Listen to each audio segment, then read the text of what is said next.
नमस्कार, India news देख रहे हैं आप। आपके साथ मैं हूं ममता तिवारी। शुरुआत करते हैं खबरों की फटाफट अंदाज में। सीएम अरविंद केजरीवाल के आवास पर आप विधायकों की बैठक संपन्न हो गई। बैठक के बाद आपके सभी विधायक मुख्यमंत्री अरविंद केजरीवाल की अगुवाई में महात्मा गांधी के समाधि स्थल राजघाट पहुंचे।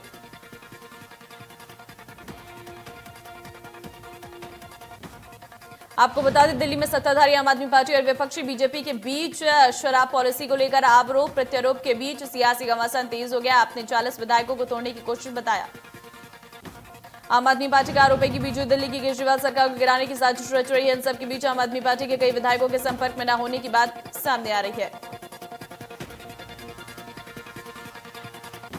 पार्टी सूत्रों के मुताबिक पार्टी के कई विधायकों से संपर्क नहीं हो रहा है। उधर सियासी घटनाक्रम को देखते हुए दिल्ली सीएम अरविंद केजरीवाल ने विधायक दल की बैठक बुलाई।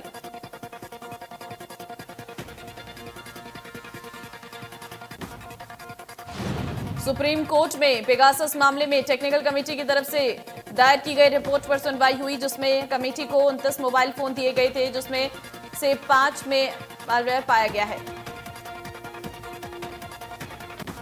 सीजेआई रमदा ने कहा है कि पेगासस मामले में मनी जस्टिस रविंद्रन की रिपोर्ट में को गुप्त रखने की जरूरत नहीं है। इस पर वकील कपिल सिब्बल ने आपत्ति जताया और कहा कि हम नहीं चाहते हैं कि अदालत पूरी रिपोर्ट दे, क्योंकि गोपनीयता को लेकर चिंताएं हैं। एमएलए मामले में सुप्रीम कोर्ट ने पुनर्विचार याचिका पर सुनवाई की है और केंद्र सरकार को नोटिस जारी किया है। चीफ जस्टिस एनवी रमन्ना ने कहा यह कानून बहुत अहम है।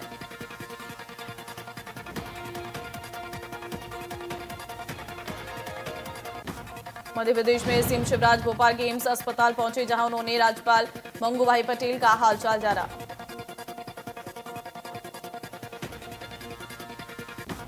इस दौरान सीएम ने डॉक्टरों से राज्यपाल की सेहत पर चर्चा की। आपको बता दें, कोरोना संक्रमित होने से राज्यपाल मंगूभाई पटेल एम्स में भर्ती हैं।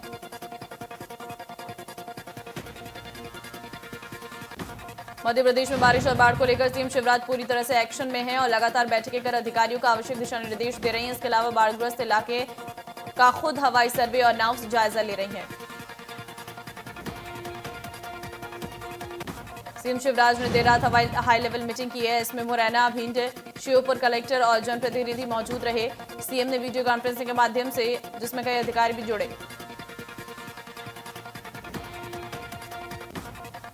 इस दौरान सीएम ने चंबल बेसिन में खाली कराए, साथ ही गांव और राहत कैंपों की जानकारी ली। एनडीआरएफ, एसडीआरएफ और अन्य व्यवस्थाओं को लेकर समीक्षा भी की। साथ ही मुरैना, भिंड, श्योपुर जिले में कलेक्टर्स की अहम निर्देश भी दिए।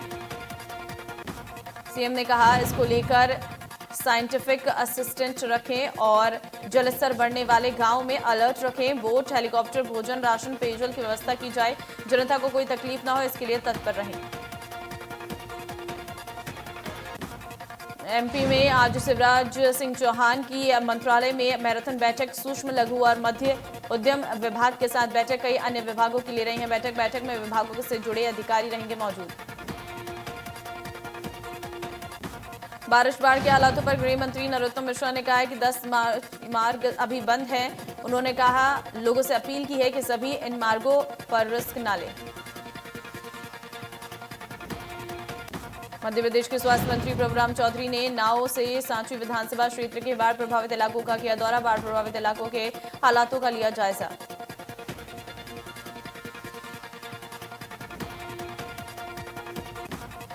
धार में 308 करोड़ के कारण डैम टूटने की जांच रिपोर्ट पर जल संसाधन मंत्री तुलसीराम सिलावट ने कहा कि जो भी दोषी होगा उसके खिलाफ कड़ी कार्रवाई की जाएगी। उन्होंने कहा कि मामले में अब तक ब्लैकलिस्ट की कार्रवाई की गई है। आगे कानूनी कार्रवाई कर दोषियों को जेल भेजा जाएगा।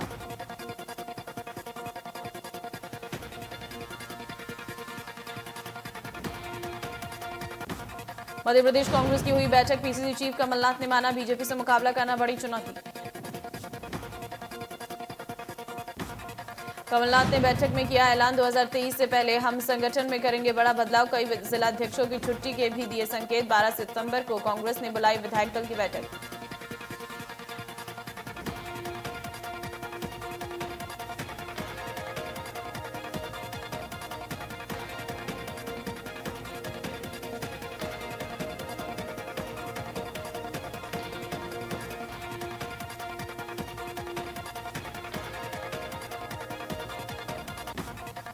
कमलनाथ ने कहा कि नेता पार्टी और लोगों की क्या स्थिति है, इसे लेकर बातचीत चल रही है। बूथ लेवल तक संगठन कैसे बने, इस पर चर्चा हो रही है। वहीं गृह मंत्री ने कमलनाथ पर तंज कसा, कहा कि सीएम शिवराज जनता के बीच जाकर लोगों की मदद कर रहे हैं। वहीं कमलनाथ ट्वीट से जनता के आंसू पहुंच रहे हैं।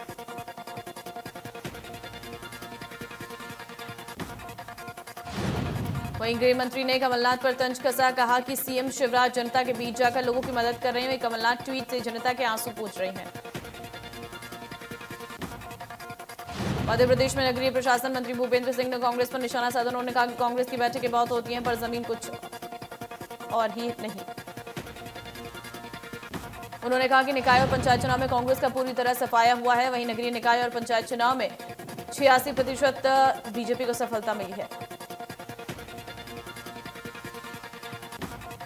कांग्रेस की बाढ़ बारिश के बीच बैठक को लेकर बीजेपी प्रवक्ता हितेश वाजपेयी ने हमला बोला है। बीजेपी प्रवक्ता ने कांग्रेस पर जनता के साथ नहीं होने का आरोप लगाया।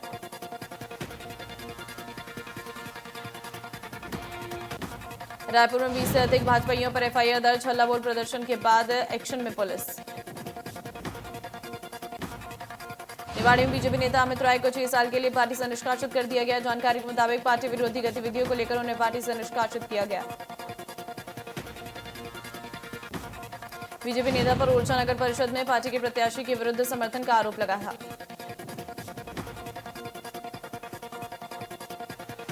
राजधानी रायपुर में महिला पुलिसकर्मियों से अभद्र व्यवहार करने का मामला। कांग्रेस ने बीजेपी पर साधा निशाना। बीजेपी ने अभद्रता, गुंडागिरी की सारी सीमाओं को किया पार। युवा मोर्चा के आंदोलन के दौरान कई पुलिसकर्मी घायल हुए। विदिशा में लचेरी गोलीकांड को लेकर प्रदेश सरकार ने जांच के आदेश दिए हैं। दरअसल 9 अगस्त को वन अधिकारी की गोली से एक आदिवासी की मौत हो गई थी और 6 लोग घायल हो गए थे। इस मामले को लेकर राज्य सरकार ने एक सदस्यीय जांच आयोग का गठन किया। जांच आयोग 3 महीने में अपनी रिपोर्ट राज्य सरकार को प्रस्तुत करेगी। वहीं कलेक्टर उमाशंकर भार्गव ने कहा है कि मृतक के परिवार के एक सदस्य को शासकीय सेवा में नौकरी और 25 लाख की आर्थिक सहायता की जाएगी। वहीं घायलों को 5 लाख की सहायता दी जाएगी।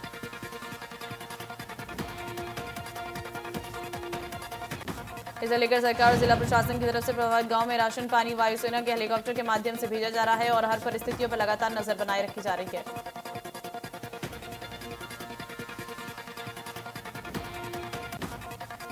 बस्तर के जगदलपुर में कांग्रेस के युवा नेता की दबंगई सामने आई। जानकारी के मुताबिक दबंग नेता ने चिंतामणि पांडे के परिवार से मारपीट की और परिवार पर जमकर लात घूसे और डंडे बरसाए।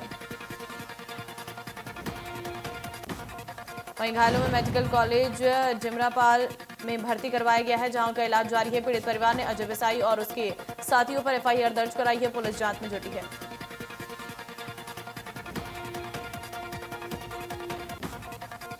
बीजापुर गांव रेंगानार में एक सरकारी लिपिक सलीम के खिलाफ कलेक्टर को लिखित शिकायत दी गई है। उसकी जमीन को सलीम हाई ने अपने रसूख के बल पर अपने नाम करवा लिया है।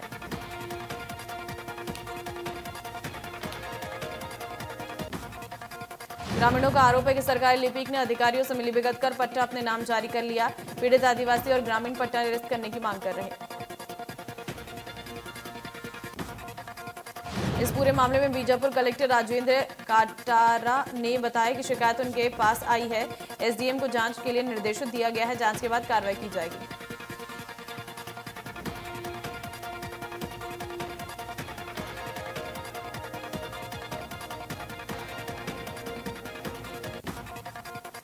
कोरबा के शासकीय मेडिकल कॉलेज की सुरक्षा में लगे सुरक्षाकर्मी को वेतन नहीं मिल रहा है, जिसके विरोध में सुरक्षाकर्मी हड़ताल पर हैं। वहीं सुरक्षाकर्मियों की हड़ताल में मेडिकल कॉलेज की सुरक्षा व्यवस्था खतरे में आ गई है।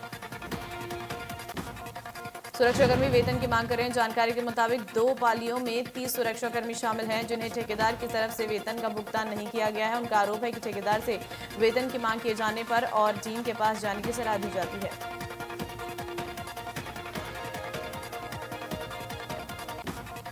मुंगावली में ग्रामीणों ने सड़कों पर चक्का जाम कर दिया। जानकारी के मुताबिक बाढ़ प्रभावितों ने अधिकारी जनप्रतिनिधियों के न पहुंचने पर नाराजगी जताई। वहीं बाढ़ प्रभावितों के मुताबिक फसलें पूरी तरह से बर्बाद हो गई हैं, लेकिन अब तक कोई जिम्मेदार अधिकारी नहीं पहुंचा।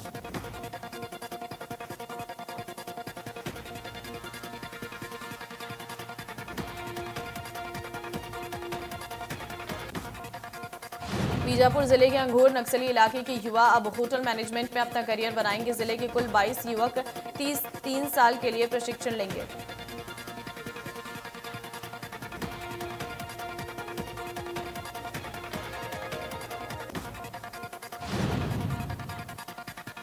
वहीं 12 युवाओं ने कलेक्टर राजेंद्र काटारा से मुलाकात की है। ये युवा जिले के अति सुंदर गांव नक्सली इलाके के रहने वाले हैं।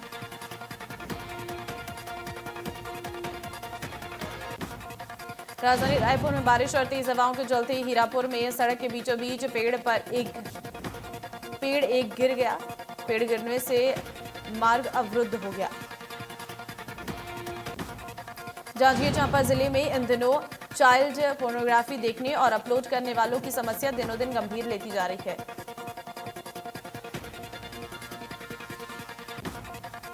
इन मामलों में नाबालिगों के साथ ही रसूखदार और नौकरी पेशा लोग भी फंस रहे हैं और जेल जा रहे हैं। ऐसे मामलों में कार्रवाई की वजह से सामाजिक और मानसिक रूप से प्रताड़ित हो रही हैं।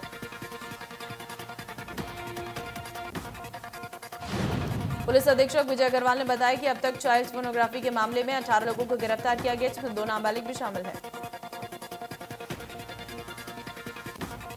एसपी ने कहा कि सोशल मीडिया के उपयोग में सावधानी बरतें, क्योंकि सोशल मीडिया जितना सहायक है उतना ही हानिकारक भी है।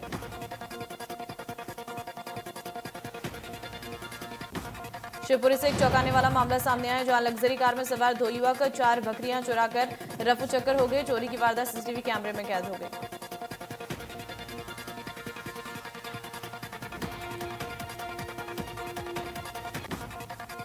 छत्तीसगढ़ में स्वाइन फ्लू से 7वीं मौत हुई है। जांजगीर चांपा के महिला मरीज की मौत हुई है। रायपुर बिलासपुर में 6 नए संक्रमित हैं। राज्य के 16 जिलों में फैला संक्रमण।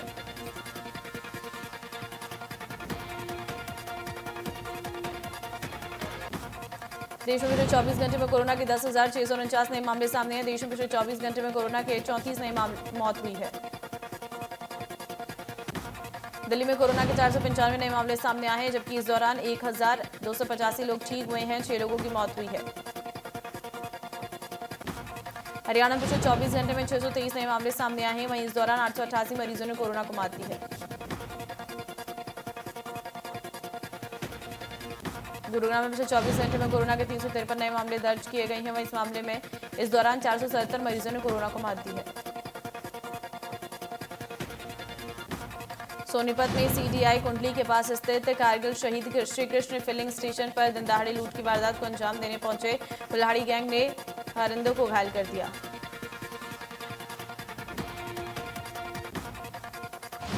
वहीं मौजूद अन्य लोगों और कर्मियों ने शोर मचाकर बदमाशों का विरोध किया, तो वो नकदी लूटे बिना ही भाग निकले।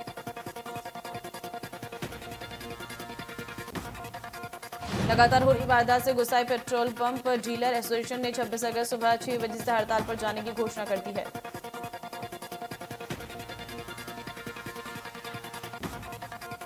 पुलिस के आला अधिकारी और विधायक मौके पर जायजा लेने पहुंचे, लेकिन सबसे पहले समाजसेवी राजाराम ने पीड़ित महिला को सरकारी अस्पताल में उपचार के लिए भर्ती करवा दिया।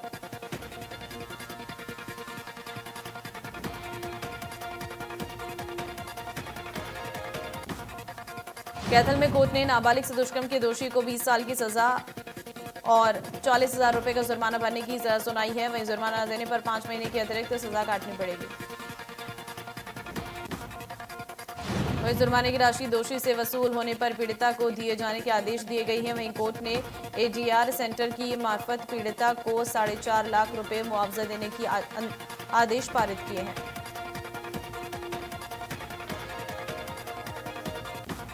कैथल के गोजा गांव में बिना लाइसेंस के क्लिनिक चला रहे आरोपी खानपुर निवासी विक्रम को पुलिस ने गिरफ्तार किया है।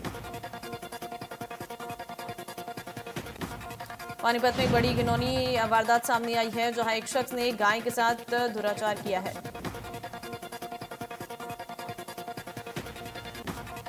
सोनीपत के बहालगढ़ में एक ट्रक बिजली के तारों से टकरा गया। हादसे में ट्रक चालक की करंट लगने से मौत हो गई। बिजली की तारें नीचे लटकी होने की वजह से यह हादसा हुआ है। हादसे में बिजली विभाग की लापरवाही के चलते पुलिस ने केस दर्ज किया है।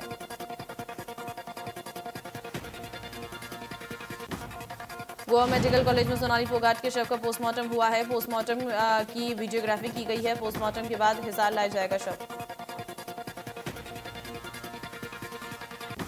सोनाली के भतीजे महेंद्र का बड़ा आरोप, तबियत खराब होने पर सोनाली को महिला वॉशरूम में रखा गया। गुरुग्राम वाले फ्लैट से भी मिल सकते हैं सबूत। बेनकाब पर्दे के पीछे वाले चेहरे सोनाली फोगाट की मौत पर बोले अशोक अरोड़ा, हाईकोर्ट के सिटिंग से जांच करवाने की कही बात।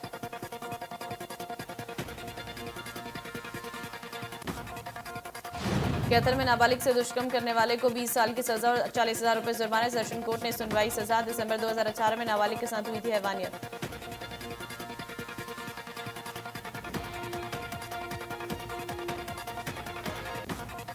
कॉमेडियन राजू श्रीवास्तव पिछले 15 दिनों बाद उनकी हालत में सुधार आया। अब होश आ गया है। उनकी हालत स्थिर है। दिल्ली के एम्स अस्पताल में चल रहा है इलाज।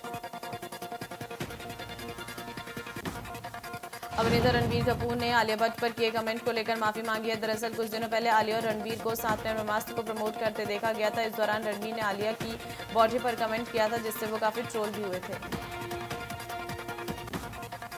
मीडिया से इस इंटरेक्शन के दौरान जब रणबीर से उनके आलिया के बेबी बम्प पर किए गए कमेंट के बारे में पूछा गया तो रणबीर ने कहा, मैं उन सभी लोगों से माफी मांगना चाहता हूं जिन्हें मेरे उस जवाब से बुरा लगा है।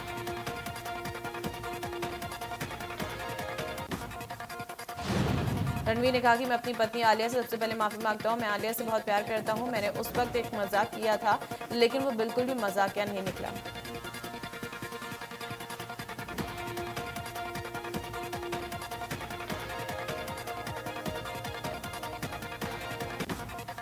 ग्वालियर में ब्राह्मण समाज पर तथाकथित टिप्पणी को लेकर भारतीय जनता पार्टी से निष्कासित पिछड़ा वर्ग नेता प्रीतम लोधी ने ग्वालियर में ओबीसी महासभा की सदस्यता ग्रहण की। इस दौरान प्रीतम लोधी ने ऐलान किया है कि ओबीसी समाज के अलग अलग संगठनों को एक मंच पर लाएंगे। वहीं बागेश्वर धाम प्रमुखों को चेतावनी दी है कि प्रीतम लोधी से टकराने के लिए ताकतवर आदमी चाहिए।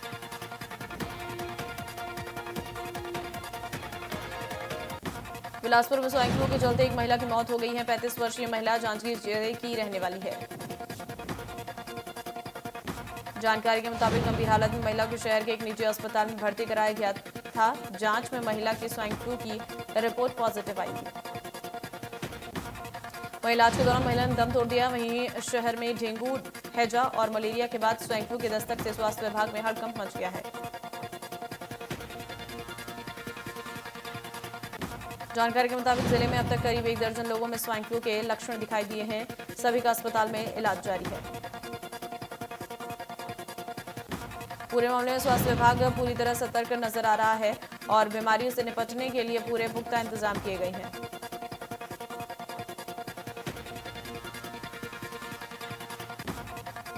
लखनऊ में एक कार्यक्रम में उत्तर प्रदेश के मुख्यमंत्री योगी आदित्यनाथ ने 42 इलेक्ट्रिक बसों का शुभारंभ किया है। उन्होंने कहा, नगरीय क्षेत्रों में सार्वजनिक परिवहन वायु ध्वनि प्रदूषण से मुक्त होना समय की मांग है। इसी के तहत आज लखनऊ और कानपुर में इलेक्ट्रिक बसों का शुभारंभ हो रहा है।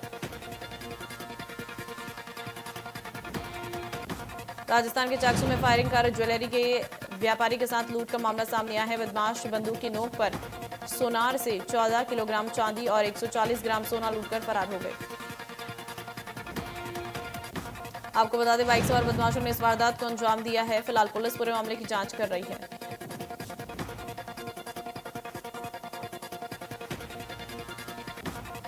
दौसा में बांदगी के मोही ग्राम पंचायत के तलाई में युवक का शव मिलने से सनसनी फैल गई है। मृतक प्यारेलाल बैरवा लहवारियों की झाड़ी का निवासी बताया जा रहा।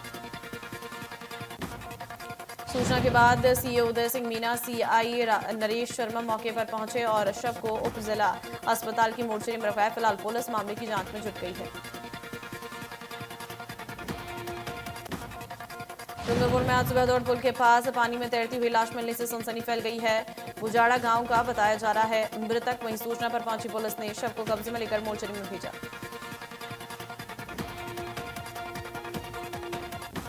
जम्मू कश्मीर में देर रात भूकंप के झटके महसूस किए गए। रिक्टर स्केल पर भूकंप की तीव्रता 4.1 मापी गई है। भूकंप का केंद्र जम्मू क्षेत्र के कटरा इलाके से 62 किलोमीटर उत्तर पूर्व में 5 किलोमीटर की गहराई में बना।